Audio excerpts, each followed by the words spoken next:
রাত গভীর, বাতাস হালকা শীষ বাজাচ্ছে জানালার ফাঁকে। আমি ঘরে একা, হঠাৎ ধীরে ধীরে কারো পায়ের শব্দ ঘরের মধ্যে ভেসে এলো। মনে হলো কেউ অদৃশ্যভাবে আমাকে দেখছে, চোখ বন্ধ করেও শীতল ভয় লাগছে। মামাও অচেনা অস্থিরতায় দারুণ চুপচাপ বসে আছেন, নিঃশ্বাস ফাঁকা হয়ে যাচ্ছে। ঘরের আলো আর ছায়ার খেলা যেন আমাকে আরও রহস্যের মধ্যে টেনে নিচ্ছে। হ্যালো বন্ধুরা, আপনারা কেমন আছেন সবাই? আশা করি অনেক ভালো আছেন। আমি আজকে আপনাদেরকে যে গল্পটি শুনতে যাচ্ছি সেটা শুনলে আপনাদের পাইপ দিয়ে পানি চলে আসবে। সেজন্য সবাই একাই দেখতে থাকুন। আর হ্যাঁ, আমাদের এই চ্যানেলে আপনি যে নতুন হয়ে থাকেন, তাহলে চ্যানেলটিকে সাবস্ক্রাইব করে পাশে থাকা বেল আইকনটি বাজিয়ে দিন, যাতে করে আমাদের আপলোড করা গল্পগুলো আপনারা সবার আগে শুনতে পান। চলুন তাহলে কথা না বললে মূল গল্পে আসা যাক। আমার নাম লিলি, আমার ভাই সুমন আর আমি দুজন মিলে গরমের ছুটিতে কলকাতায় মামাবাড়ি বেড়াতে গেছি। মামাবাড়ি মানেই তো আনন্দ, কিন্তু এবারের যাওয়া অন্যরকম, কারণ মামি নেই।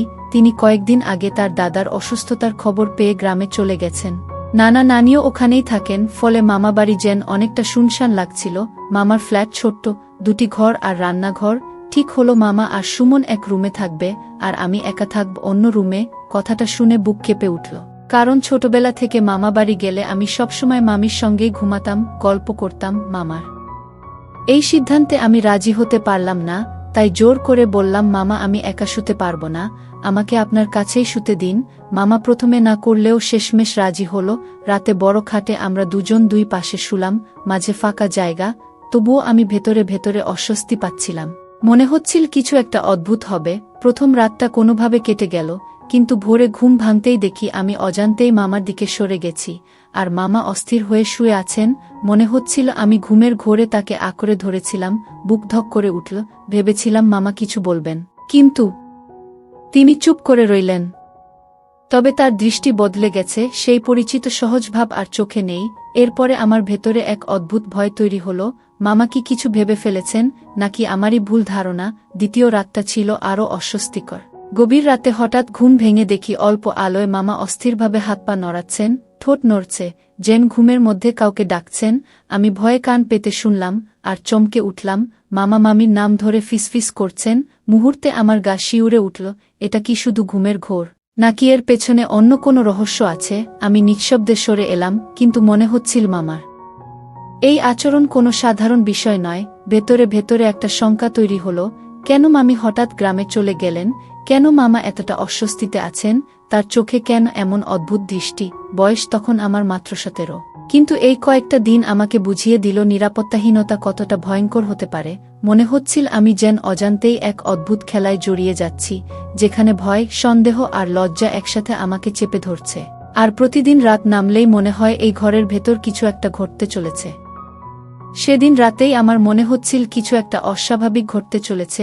মামাবাড়ির সেই ছোট্ট ফ্ল্যাটে চারদিক নিস্তব্ধ, শুধু দূরে রেললাইনের শব্দ আর কখনো সখনো কুকুরের ডাক শোনা যাচ্ছিল। খাটে শুয়ে আমি চোখ বন্ধ করার চেষ্টা করছিলাম, কিন্তু পারছিলাম না, কারণ পাশের দিক থেকে মামার অস্থির শ্বাস প্রশ্বাস শুনতে পাচ্ছিলাম। আমি বুঝতে পারছিলাম মামা ঘুমাচ্ছেন না, হয়তো উল্টেপাল্টে শুয়ে আছেন। আমার বুক কেঁপে উঠছিল, কেন যেন মনে হচ্ছিল তিনি আমার দিকে তাকিয়ে আছেন। একসময় সাহস করে আমি চোখ মেললাম। আধো অন্ধকারে দেখলাম মামা আমার দিকে মুখ করে শুয়ে আছেন, চোখ দুটো যেন জ্বলজ্বল করছে। আমি সঙ্গে সঙ্গে চোখ বন্ধ করে নিলাম, যেন কিছুই টের পাইনি, কিন্তু ভেতরে ভেতরে ভয়ে কাঁপছিলাম। হঠাৎ শুনতে পেলাম মামার ফিসফিস করা কণ্ঠ। প্রথমে ভেবেছিলাম ভুল শুনছি, কিন্তু না, তিনি স্পষ্ট করে বলছিলেন, মাধবী তুই কেমন করে পারিস? আমি শিউরে উঠলাম। মামি কি আসলেই মামার সঙ্গে ঝগড়া করে চলে গেছেন, নাকি অন্য কোনো কারণ আছে? আমার মনে হচ্ছিল মামা যেন অদৃশ্য কারো সঙ্গে ঝগড়া করছেন। কখনো রেগে ওঠেন, কখনো অস্থিরভাবে বিছানায় হাত চাপড়াচ্ছেন। আমি ভয়ে উঠে বসতে চেয়েছিলাম, কিন্তু শরীর যেন অবশ হয়ে গিয়েছিল। হঠাৎ দরজার বাইরে শব্দ হলো, মনে হলো কারো পায়ের আওয়াজ। আমি কেঁপে উঠলাম, কিন্তু মামা কিছুই টের পেলেন না, চুপচাপ শুয়ে রইলেন। কয়েক মুহূর্ত পর আবার সব নিস্তব্ধ। আমি সাহস করে দরজার দিকে তাকালাম, কিছুই নেই। হয়তো ভুল শুনেছি, কিন্তু ভয়ের আবহ আরও ঘন হয়ে উঠল। তখন রাত প্রায় 12টা। হঠাৎ বাতাসের ঝাপটায় জানালার পর্দা উড়তে লাগল। আলোধারীর ছায়ায় আমার মনে হচ্ছিল কেউ দাঁড়িয়ে আছে। আমি ঘাবড়ে গিয়ে মামাকে ডাকতে চাইলাম, কিন্তু গলা দিয়ে শব্দ বের হলো না। ঠিক সেই সময় মামা হঠাৎ উঠে বসলেন, তার চোখ দুটো লালচে, মুখে অদ্ভুত এক ছায়া। আমাকে চেয়ে বললেন, লিলি, তুই ঘুমাসনি তো? আমি কেঁপে কেঁপে বললাম, না মামা, ঘুম আসছে না। কি তিনি দীর্ঘশ্বাস ফেলে বললেন, এই বাড়িতে যখন মাধবী নেই তখন আমার ভালো লাগে না, রাতগুলো কেমন অস্থির লাগে গি। তার কথায় আমার বুক কেঁপে উঠল। আমি বুঝতে পারছিলাম না মামা কি বোঝাতে চাইছেন। শুধু নিস্তব্ধ অন্ধকার ঘরটা আমাকে আরও বেশি অস্বস্তি দিচ্ছিল। মামার কণ্ঠে ছিল এক অদ্ভুত রহস্য, যেন তিনি শুধু কথা বলছেন না, আমাকে কিছু বোঝাতে চাইছেন, কিন্তু আমি বোঝার সাহস পাচ্ছিলাম না। ঘরের ভেতর অন্ধকার, চারপাশে অস্বস্তি আর মামার দৃষ্টি, সব মিলিয়ে আমার মনে হচ্ছিল এই রাতটা আরেক রকম হয়ে উঠবে, এমন কিছু ঘটবে যা আমি আগে কল্পনাও করিনি। সেদিন রাতের পর থেকে আমি ভেতরে ভেতরে আরও অস্থির হয়ে উঠলাম। মামাবাড়ি আসার আনন্দ যেন কোথায় মিলিয়ে গেল। প্রতিটা রাত আমার কাছে হয়ে উঠল আতঙ্কের আর অদ্ভুত এক রহস্যের। সারাদিন মামা স্বাভাবিক থাকলেও রাতে তার চোখে মুখে এমন এক পরিবর্তন আসত যা আমার ভেতর কাঁপুনি ধরিয়ে দিত। আমি বুঝতে পারছিলাম তিনি ঘুমাতে পারছেন না। মাঝে মধ্যে ফিসফিস করে কথা বলেন, কখনো মামির নাম, কখনো অচেনা কিছু শব্দ, যেগুলো ঠিক বুঝতে পারতাম না। সুমন এসব কিছুই টের পাচ্ছে না, সে তার নিজের রুমে নিশ্চিন্তে ঘুমিয়ে থাকে। আর আমি একা মামার সঙ্গে এই অদ্ভুত আবহে বন্দী হয়ে থাকি। তৃতীয় রাতটায় সবকিছু আরও ভয়ঙ্কর লাগল। ঘড়িতে তখন রাত 1টা। আমি ঘুম ভেঙে দেখি মামা বিছানায় নেই। বুক ধক করে উঠল, এত রাতে উনি কোথায় গেলেন? আমি ধীরে ধীরে উঠে বসে দরজার দিকে তাকালাম। হোলঘর দিয়ে অল্প আলো আসছে। আমি নিঃশব্দে পা টিপে বাইরে বেরোলাম। দেখি রান্নাঘরের ভেতর আলো জ্বলছে। আমি সাহস করে এগিয়ে গিয়ে দরজার ফাঁক দিয়ে উকি মারতেই হঠাৎ শরীর ঠান্ডা হয়ে গেল। মামা চেয়ারে বসে আছেন, টেবিলে মামির একটা লাল শাড়ি আর ব্লাউজ রাখা, সেই জামাগুলোতে মুখ গুজে তিনি গভীর শ্বাস নিচ্ছেন আর ফিসফিস করে বলছেন, মাধবী, তুই আমাকে ছেড়ে কেন চলে গেলে? তুই না থাকলে আমি পাগল হয়ে যাই। কি তার কণ্ঠে কান্নার সুর মিশেছিল। আমি শিউরে উঠলাম, কি ভয়ঙ্কর অবস্থা। আমি ধীরে ধীরে ফিরে এলাম নিজের বিছানায়, কিন্তু ঘুম আর এল না। মনটা ভয়ে আর প্রশ্নে ভরে গেল। মামা কেন এভাবে করছেন? মামি কি সত্যিই তাকে ছেড়ে চলে গেছেন, নাকি অন্য কোনো রহস্য আছে? পরদিন সকালে মামাকে একেবারে স্বাভাবিক দেখাল, যেন কিছুই হয়নি। হাসিমুখে আমার খোঁজখবর নিচ্ছেন, এমনকি বললেন দুপুরে আমাকে নিয়ে বাজারে যাবেন। আমি অবাক হয়ে তার দিকে তাকালাম। গত রাতের সেই মানুষ আর সকালের এই মানুষ একেবারে দুই রকম। আমি কিছু বললাম না, তবে আমার সন্দেহ আরও গভীর হল। সেই দিন বিকেলে মামার সঙ্গে বাজারে বেরোলাম। তিনি সাধারণ মতোই ব্যবহার করলেন, তবে কয়েকবার লক্ষ্য করলাম লোকজনের সামনে থেকেও তার চোখ যেন আমার দিকে অদ্ভুতভাবে ঘুরে আসছে।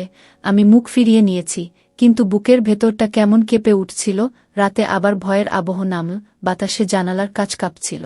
ঘড়িতে তখন 12:30। মামা এবার খাটের উপারে না থেকে ধীরে ধীরে আমার দিকের ফাঁকা জায়গায় সরে এলেন। আমি আতকে উঠে চোখ বন্ধ করলাম। তিনি ফিসফিস করে বললেন, লিলি, ভয় পাস না, আমি তোর মামা। কিন্তু এই একাকিত্ব আমাকে কষ্ট দেয়, মনে হয় কেউ আমার পাশে নেই। আমি কথা বলার মতো অবস্থায় ছিলাম না, শুধু শরীরটা কেঁপে উঠছিল। তার কণ্ঠে ছিল গভীর হতাশা, তবে সেই হতাশার ভেতরে আমি অদ্ভুত এক তীব্রতা অনুভব করছিলাম, যেন তিনি কিছু বলতে চাইছেন, কিছু লুকোচ্ছেন, অথচ আমার সঙ্গে ভাগ করতে চাইছেন না। সেই মুহূর্তে হঠাৎ জানালার বাইরে থেকে কারো হাঁটার শব্দ শোনা গেল। মামা চমকে উঠলেন। আমি আতঙ্কে উঠে বসলাম। দুজনেই দরজার দিকে তাকালাম। করিডোর ফাঁকা, কিন্তু স্পষ্ট শুনলাম কারো পায়ের আওয়াজ। ধীরে ধীরে দূরে মিলিয়ে গেল। ঘর নিস্তব্ধ হয়ে গেল আবার। কিন্তু আমি বুঝতে পারলাম মামা বাড়ির এই রাতগুলো কেবল সাধারণ রাত নয়, এখানে লুকিয়ে আছে কোনো অদ্ভুত রহস্য, যা ধীরে ধীরে আমাকে গ্রাস করতে চলেছে।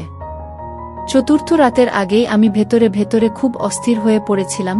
মামাবাড়ির ছোট্ট ফ্ল্যাটটা যেন দিন দিন অচেনা হয়ে উঠছিল। সকালের স্বাভাবিকতা আর রাতের রহস্যময়তা মিলিয়ে আমার মন টালমাটাল হয়ে যাচ্ছিল। সুমন কিছুই বুঝতে পারছিল না, সারাদিন ঘুরে বেড়াচ্ছে, টিভি দেখছে, রাতে ঘুমিয়ে পড়ছে, অথচ আমি একা এক ভয় আর সন্দেহের ভেতর ডুবে যাচ্ছি। মামা সারাদিন স্বাভাবিক থাকলেও চোখের দৃষ্টি যেন অন্যরকম। কখনো হঠাৎ করে থমকে তাকিয়ে থাকেন, কখনো গভীর নিঃশ্বাস ফেলেন। মাঝে মাঝে মনে হয় কিছু বলতে চান, আবার থেমে যান। আর রাত নামলেই তিনি যেন অন্য মানুষ হয়ে যান। ভেতরে ভেতরে কেমন অস্থিরতা জমে থাকে, যা আমাকে ভয়ে আর কৌতূহলে আচ্ছন্ন করে রাখে। চতুর্থ রাতে আমি ইচ্ছে করে ভান করে শুয়ে পড়লাম। ভেবেছিলাম মামার আচরণ দেখি, সত্যিই কি তিনি ঘুমোতে পারেন না, নাকি আমারই ভুল ধারণা। ঘড়িতে তখন প্রায় 12টা, ঘর অন্ধকার, শুধু জানালার ফাঁক দিয়ে হালকা আলো ঢুকছে। আমি চোখ আধখোলা রেখে শুয়েছিলাম, দেখি মামা বিছানায় এপাশ-ওপাশ করছেন। হঠাৎ ধীরে ধীরে উঠে বসে পড়লেন, তার চেহারায় অদ্ভুত ছায়া, চোখ যেন শূন্যে তাকিয়ে আছে। আমি নিঃশব্দে শুয়ে থাকলাম, তিনি নিচু স্বরে ফিসফিস করে বলতে লাগলেন, মাধবী, তুই কেন চলে গেলি? আমি তোকে ছাড়া থাকতে পারি না। কি কথাগুলো শুনে আমার বুক কেঁপে উঠল। তবে এবার তিনি শুধু ফিসফিস করলেন না, হঠাৎ বুক চেপে ধরে দীর্ঘশ্বাস ফেললেন। মুখ থেকে বের হলো, আমার ভুল ছিল, কিন্তু আমি তোকে হারাতে চাই না। আমার মনে হচ্ছিল মামা যেন কারো সঙ্গে কথা বলছেন, কিন্তু ঘরে তো আমি ছাড়া আর কেউ নেই। তখনই হঠাৎ করিডোরের দিক থেকে দরজা ঠকঠক করে শব্দ হলো।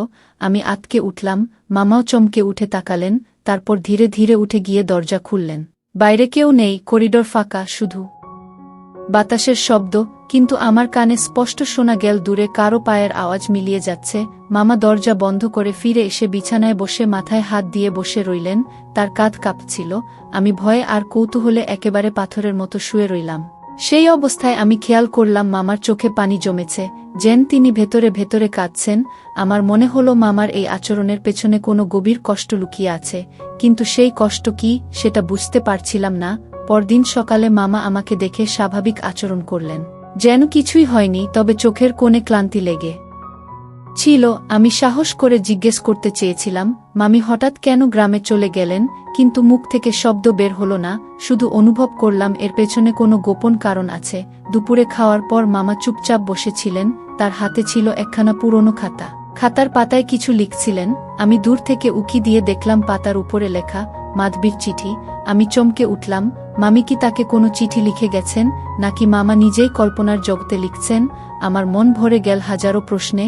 আমি কিছু বুঝতে পারছিলাম না, শুধু মনে হচ্ছিল মামার জীবনে এমন কিছু ঘটেছে যার সঙ্গে মামির চলে যাওয়ার সম্পর্ক আছে, আর সেই রহস্যের জাল ধীরে ধীরে আমাকেও ঘিরে ফেলছে।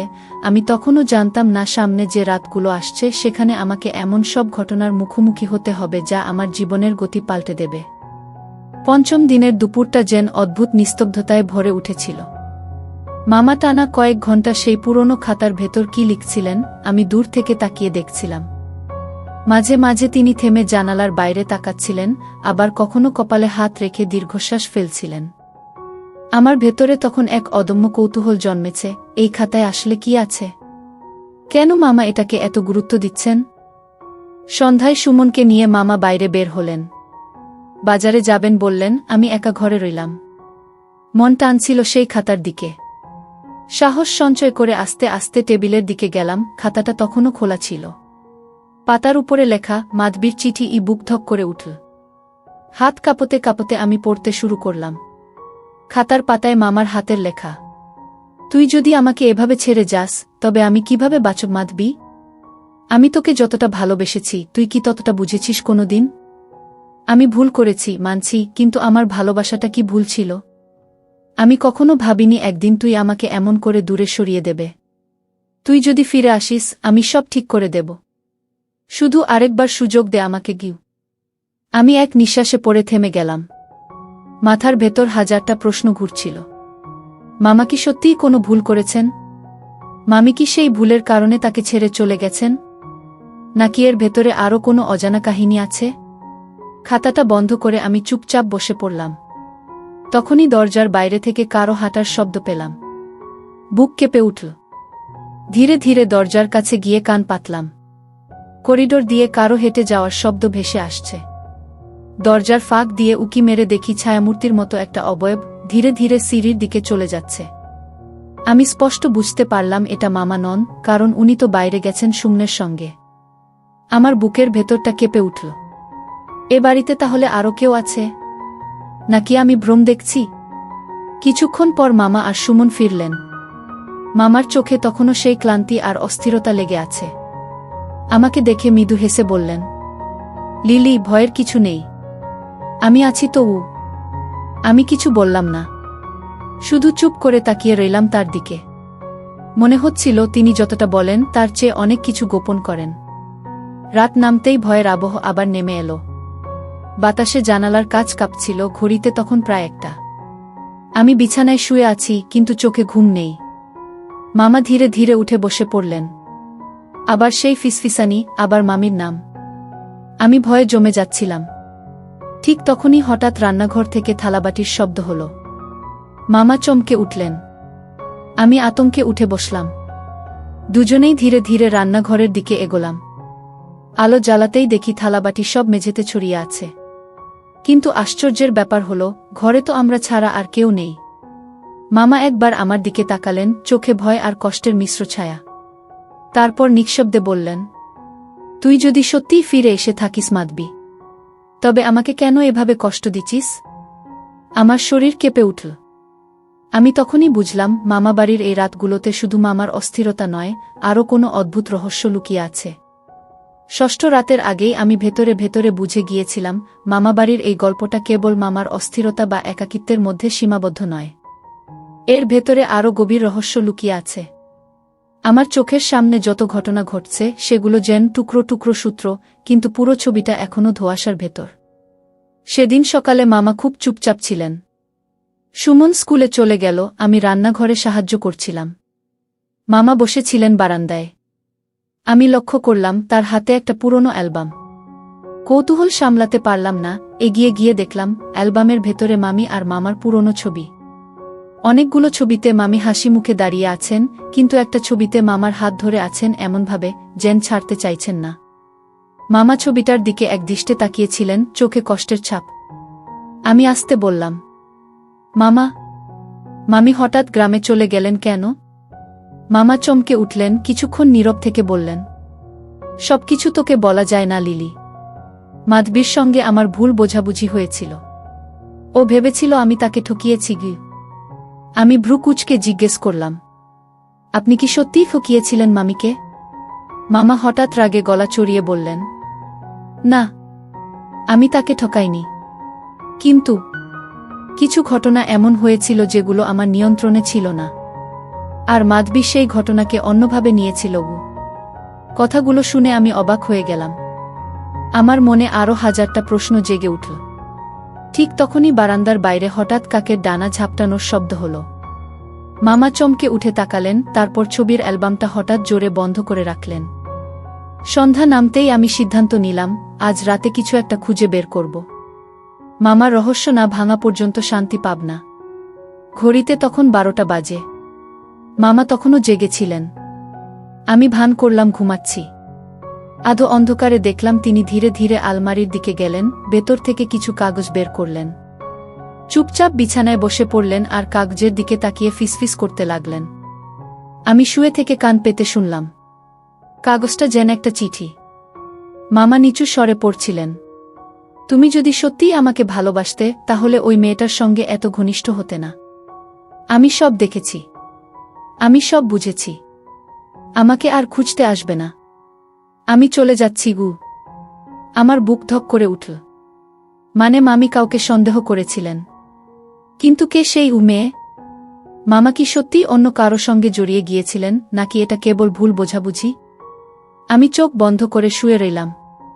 কিন্তু মনে হচ্ছিল ঘরের ভেতর হাওয়ার সঙ্গে সঙ্গে এক অদ্ভুত গন্ধ ভাসছে, যেন মামির গায়ের গন্ধ। মামা তখনও চিঠিটা বুকে চেপে ধরে বসেছিলেন, চোখ থেকে অশ্রু ঝরছিল। ঠিক তখনই রান্নাঘর থেকে আবার সেই শব্দ, থালাবাটি ঝনঝন করে মাটিতে পড়ল। মামা চমকে উঠে দৌড়ে গেলেন। আমি ভয়ে দাঁড়িয়ে গেলাম। রান্নাঘরে গিয়ে দেখি মামা মাঝখানে দাঁড়িয়ে, চারদিকে থালাবাটি ছড়িয়ে আছে। তার চোখে আতঙ্ক। হঠাৎ আমাকে দেখে বললেন, লিলি, তুই কি দেখেছিস? ও আবার ফিরে এসেছে। মাধবী আবার ফিরে এসেছে গি। আমার শরীর কেঁপে উঠল। আমি কিছু বললাম না। শুধু বুঝলাম, মামির চলে যাওয়ার রহস্যটা যতটা সাধারণ মনে হয়েছিল তার চেয়ে অনেক ভয়ঙ্কর। রাতটা আমার একদম ভালো কাটল না। মামা আবারও রান্নাঘরে গিয়ে অদ্ভুত আচরণ করে ফিরলেন। আমি জিজ্ঞেস করতে গিয়েও থেমে গেলাম। শুধু লক্ষ্য করলাম তার চোখ দুটো যেন গভীর আতঙ্কে ভরা। পরদিন সকালে মামা তেমন কারো সঙ্গে কথা বললেন না। আমি রান্নাঘরে দাঁড়িয়েছিলাম, সুমন তখন পাশের রুমে খেলছিল। হঠাৎ আমার চোখ পড়ল আলমারির নিচে পড়ে থাকা একটা ছোট কাগজের টুকরোয়। তুলে দেখি সেখানে কাপা হাতে লেখা কিছু শব্দ। শুধু আমি নই, তুই জানিস কার জন্য সব শেষ হলো? আমার বুক ধক করে উঠল। কার জন্য? এই প্রশ্নটাই মাথায় ঘুরছিল। কাগজটা লুকিয়ে রেখে দিলাম। দুপুরে যখন সুমন ঘুমাচ্ছিল আমি চুপি চুপি মামার রুমে ঢুকে পড়লাম। আলমারির ড্রয়ার টেনে দেখি অনেক পুরনো কাগজপত্র। তার ভেতর থেকে বেরিয়ে এল একটা ছোট নোটবুক। পাতাগুলো হলদে হয়ে গেছে, কিন্তু লেখা স্পষ্ট, এটা যেন মামার ব্যক্তিগত ডায়েরি। পাতা উল্টাতে উল্টাতে একটা জায়গায় এসে থমকে গেলাম। সেখানে লেখা, মাধবীর বান্ধবী রত্না। আমি তাকে এড়িয়ে যেতে চেয়েছিলাম, কিন্তু সে বারবার কাছে আসছিল। এক রাতে ভুল করে অনেক দূর এগিয়ে গিয়েছিলাম। পরদিন মাধবী সব জেনে গেল। তখন থেকে আমার জীবনে আগুন গু। আমি স্তব্ধ হয়ে গেলাম। মানে মামি শুধু সন্দেহই করেননি, সত্যিই একটা ঘটনা ঘটেছিল। আর সেই নাম রত্নাঘু আমি কখনো শুনিনি। ঠিক তখনই পেছন থেকে মামার কণ্ঠস্বর শোনা গেল, লিলি, তুই এখানে কি করছিস? আমি চমকে উঠে নোটবুকটা বন্ধ করে ফেললাম। মামার চোখ রক্তলাল, মুখে রাগ আর লজ্জার ছাপ। আমি কাপা গলায় বললাম, মামা, আমি শুধু। কথা শেষ করার আগেই মামা চুপচাপ আমার কাছ থেকে নোটবুকটা নিয়ে নিলেন। কিছুক্ষণ চুপ করে দাঁড়িয়ে থেকে হঠাৎ বললেন, তুই যা পড়েছিস কাউকে বলবি না, বিশেষ করে সুমনকে তো একেবারেই না। আমি কিছু বললাম না, কিন্তু মাথার ভেতর একটাই প্রশ্ন ঘুরছিল, রত্না এখন কোথায়? সন্ধ্যায় বারান্দায় বসে আছি। হঠাৎ দেখি সামনের গলির দিকে একটা মহিলা দাঁড়িয়ে আছে। আলো অন্ধকারে মুখটা পরিষ্কার দেখা যাচ্ছে না, কিন্তু অদ্ভুতভাবে মনে হলো সে যেন আমাদের ফ্ল্যাটের দিকেই তাকিয়ে আছে। আমি খেয়াল করতে করতে হঠাৎ চোখ মুছলাম। আবার তাকাতেই দেখি কেউ নেই। মনে হচ্ছিল আমার বুকের ভেতর শীতল বাতাস ঢুকে যাচ্ছে। যদি সেই হয় রত্না, নাকি মামি? সেই রাতে মামা হঠাৎ ঘুম ভেঙে দরজা খুলে বাইরে বেরিয়ে গেলেন। আমি চুপচাপ তার পিছু নিলাম। দেখি ফ্ল্যাটের নিচে দাঁড়িয়ে তিনি হাওয়ার দিকে তাকিয়ে বলছেন, মাধবী, আমাকে ক্ষমা করে দাও। আমি শুধু একবারের ভুল করেছিলাম। আমি জানতাম না তুমি চিরদিনের জন্য চলে যাবে গু। আমি ভয়ে থমকে দাঁড়িয়ে গেলাম। আশেপাশে কেউ নেই, শুধু বাতাসে অদ্ভুত শীতলতা। মনে হচ্ছিল সত্যিই কেউ যেন অদৃশ্য হয়ে দাঁড়িয়ে আছে মামার সামনে।